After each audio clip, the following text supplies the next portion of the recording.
আপনার কি ফেসবুকে কোনো পেজ বা আইডি আছে? সেখানে কি কোনো মেসেজ দেখা যাচ্ছে? ফেসবুক আইডেন ইস্যু বা পেজ পলিসি ভায়োলেশন এমন ধরনের কোনো মেসেজ আসে?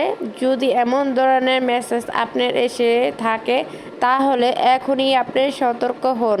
যদি এসে থাকে তাহলে ভুলও সেখানে আপনি ক্লিক করবেন না। যদি ভুলে সেখানে আপনি ক্লিক করে ফেলেন তাহলে আপনার শখের পেজটা যে কোনো মুহূর্তে আপনি হারিয়ে ফেলতে পারেন। বর্তমানে হ্যাকাররা এখন প্রচুর একটি নতুন ফাঁদ পেতেছে। তারা হুবহু ফেসবুক মেটার হুবহু একটি পেজ খুলেছে। সেখান থেকে হ্যাকাররা নোটিফিকেশন পাঠাইতে পারে। সেখানে লেখা থাকবে এরকম, আপনার পেজে কপিরাইট ইস্যু আছে বা আপনি ফেসবুকে নিয়ম ভেঙেছেন। 24 ঘন্টার ভিতরে নিচে দেওয়া লিঙ্কের ভিতরে ক্লিক না করলে আপনার পেজটি ডিলিট হয়ে যাবে।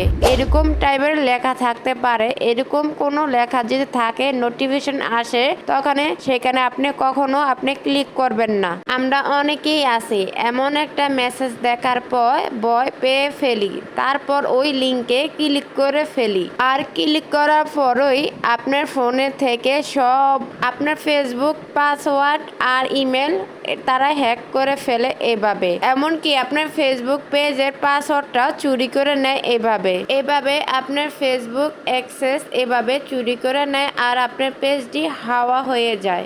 এবার প্রশ্ন হলো কোনটা আসল আর কোনটা হ্যাকারের, কিভাবে আপনারা বুঝবেন? হ্যাকারের ভুয়া মেসেজ মনে রাখবেন 3টি সহজ উপায়।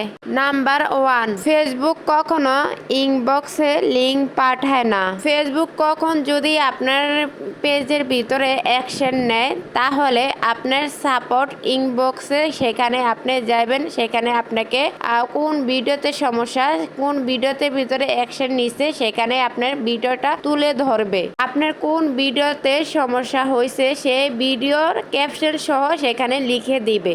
অফিসিয়ালি ড্যাশবোর্ডে আসবে। তারা কখনো মেসেঞ্জারে বা হোয়াটসঅ্যাপে কোনো নোটিফিকেশন পাঠায় না। যদি আপনার মেসেঞ্জারে বা হোয়াটসঅ্যাপে আপনার কোনো নোটিফিকেশন এসে থাকে তাহলে মনে করবেন সেটা একমাত্র হ্যাকাররাই পাঠাইছে। ওই নোটিফিকেশনটা একমাত্র হ্যাকাররাই পাঠাইছে। ফেসবুক কখনো পার্সোনাল ইনবক্সে বা আপনার হোয়াটসঅ্যাপে মেসেজ পাঠাবে না।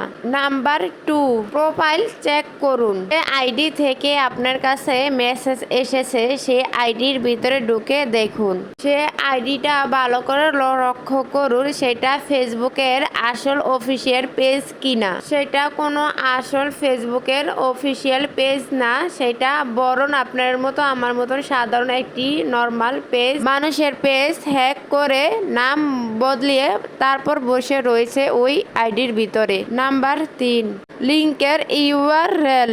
তারা যে লিঙ্কটা দেয় খেয়াল করে দেখবেন সে লিঙ্কের facebook.com বানানে, তারপর ওই লেখাগুলো থাকে না। হ্যাকারের যে নোটিফিকেশনটা পাঠায় সেখানে ড্যাশবোর্ড এরকম লেখা থাকে। এরকম লেখা থাকলে আপনি কোনো মতেই ওই লেখার ভিতরে ক্লিক করবেন না। তাই ফেসবুকে বা অনলাইনের ভিতরে যে কোনো লিঙ্কের বা ক্লিক করার আগে আপনি 10 বার চিন্তা ভাবনা করে ওই লিঙ্কে তারপর ক্লিক করবেন। তাড়াহুড়া করবেন না। আপনার আইডিটা সুরক্ষিত থাকার জন্য আপনাকে ভেবে চিন্তা করে কাজ করতে হবে। আপনার পরিচিত কোনো বন্ধু বান্ধব থাকলে তাহলে এই ভিডিওটা শেয়ার করুন যেন এই ফাঁদে আপনার বন্ধু বা বান্ধবী যেন না পড়ে। আপনার পেজটা নিয়ে সুরক্ষিত থাকেন, এমনকি সতর্ক থাকেন। কারণ এই ধরনের নোটিফিকেশন আপনার আজ আসে নাই কাল যে আসবে না এমন নিশ্চয়তা কোনো নাই।